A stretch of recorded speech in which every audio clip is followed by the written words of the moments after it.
purpose also.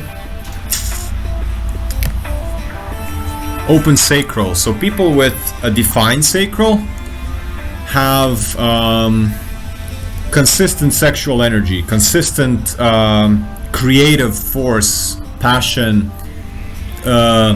like expending the electromagnetic energy, arousal energy.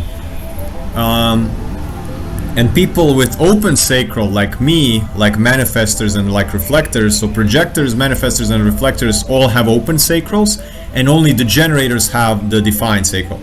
If you have an open sacral, your sexuality is going to be very much connected to who your partner is. And you are not here to do long-term activity. So you need to take frequent breaks. You need to honor your time. You need to know when enough is enough. And you will probably feel other people's sexual frustration more intensely than anything else.